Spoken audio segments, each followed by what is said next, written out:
আগামীকাল 6 তারিখ বৃহস্পতিবার আমরা কালীঘাটের উদ্দেশ্যে রওনা দেব।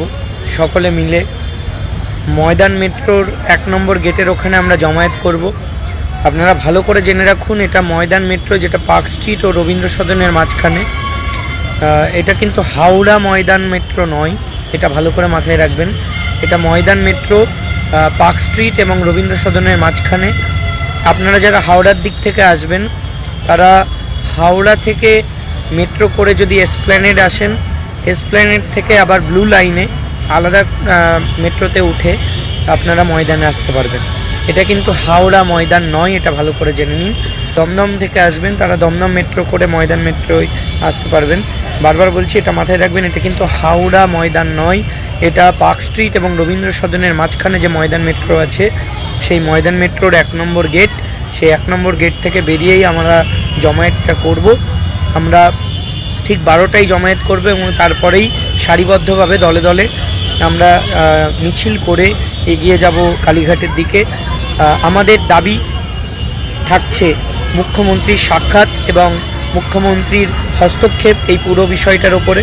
কারণ আমরা সকলেই জানি যে 3টি অথরিটি যারা আমাদের এই রিক্রুটমেন্টের জন্য রেসপন্সিবল, এসএসসি, বোর্ড এবং স্টেট, এই 3টে মানে অথরিটির যদি সাবমিশন না মেলে বা তাদের যুক্তি যদি না মেলে তাহলে কিন্তু সিজেআই অসন্তুষ্ট হবেন এবং প্যানেল একটু নেগেটিভের দিকে চলে যেতে পারে।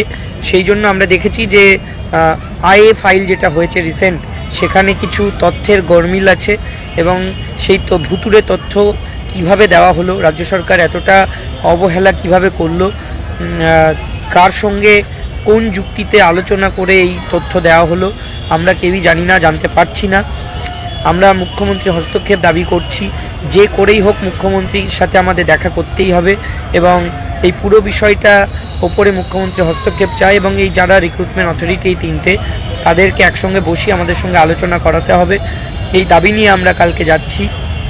আমরা সবাইকে বলছি, যারা আছেন যোগ্যরা, আপনারা দলে দলে আসুন। শিক্ষক শিক্ষিকারা আপনারা যারা আছেন প্রত্যেকে আসুন, আপনারা পায়ে পা মেলান আমাদের সাথে। এই কালকের যে মিছিল, কালকের যে জমায়েত, সেটা কিন্তু আমাদের প্যানেল বাঁচানোর দিকে এক ধাপ এগিয়ে দিতে পারে আমাদেরকে। আপনারা যদি একত্রিত না হন, যদি কালকেও ভাবেন আমি যাব না, অন্যরা তো আছেই, এই ভুল যদি কালকেও করে থাকেন, সেটা খুব বিপদ ডেকে আনতে পারে আমাদের জন্য। কারণ আমাদের হাতে মাত্র আর 3 থেকে 4 দিন সময় আছে। সেই সময়কালের মধ্যেই ওনার সঙ্গে দেখা করে এই 3টে অথরিটির সঙ্গে আমাদের একসঙ্গে বসাটা জরুরি বলে আমরা মনে করি এবং তার মধ্যেই একটা শর্ট আউট করা যাবে যে ভুলটা করেছে সেই ভুলটা কিভাবে রেকটিফাই করা যায়। আমরা চাইব যে একজন যোগ্যও যেন চাকরি থেকে বঞ্চিত না হয় এবং প্রত্যেকটা যোগ্য যেন সসম্মানে চাকরিতে সুরক্ষিতভাবে। হ্যাঁ, দেখুন, আমরা প্রত্যেকে কিন্তু হাইকোর্টের জাজমেন্টটা পড়েছি। সেখানে আমরা দেখেছি যে সিবিআই রিপোর্ট জমা দেওয়ার পরেও হাইকোর্টে আমাদের প্যানেলটা ক্যান্সেল হলো। কেন?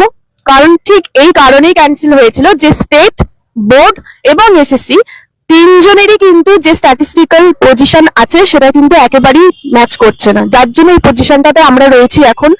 তাই আবারও যদি সুপ্রিম কোর্টে এটা আপনারা না চান, যদি চান যে আমাদের প্যানেলটা বাঁচুক, তাহলে সেক্ষেত্রে এখন একটাই উপায়, সেটা হলো স্টেট, এসএসসি এবং বোর্ড, এদের 3জনের যেন যে সাবমিশন হচ্ছে সেই সাবমিশনের পজিশনটা যেন এক থাকে। তাই প্রত্যেকেই আসুন, আমরা তো আছি এবং প্রত্যেকে একসাথে আমরা আন্দোলনটা সফল করব, এটুকু আশা রাখি। ইনফরমেশন তো আমরা পেলাম, কিন্তু আমার মনেও আপনাদের মতন একই রকম অনুভূতি যে ধীরে ধীরে যেন আমাদের মধ্যে সংগ্রামের মনোভাবে একটা শিথিলতা এসছে। চিন্ময় যেটা বলছিল যে দিন যত বেড়েছে আমাদের মধ্যে সেই সংগ্রামী মনোভাবের শিথিলতা চলে এসছে, কিন্তু আমার মনে হচ্ছে কোথাও যেন আমাদের সংগ্রামের দিন শেষ হতে চলেছে। রেজাল্ট যাই আসুক, রেজাল্ট আসতে চলেছে, আমরা কিন্তু ভার্ডিক্টের কাছাকাছি পৌঁছে গেছি। তাহলে এর পরে আমরা চাইলেও আর কোনো রাস্তার আন্দোলন করবার সুযোগ পাবো না। এটা আমাদের শেষ সুযোগ, আমাদের শেষ রাস্তার লড়াই, একসাথে লড়বার দিন আগামী 6 তারিখ। তাই আমরা সবাই আসবো, প্রত্যেকে আসবো, সেই দিন আমরা জনজোয়ার ঘটাবো আমাদের কলকাতার রাস্তায়, তবেই আমরা সফলতার দিকে আরেক ধাপ এগিয়ে যাব। এর আগে সবাই মানে অনেকেই বলেছেন যে কেন কালীঘাট বা নবান্ন অভিযান করা হচ্ছে না। আমি শুধু এটুকুই বলতে চাই যে অ্যাট লাস্ট কিন্তু সেইটার কিন্তু অর্গানাইজ করা হয়েছে।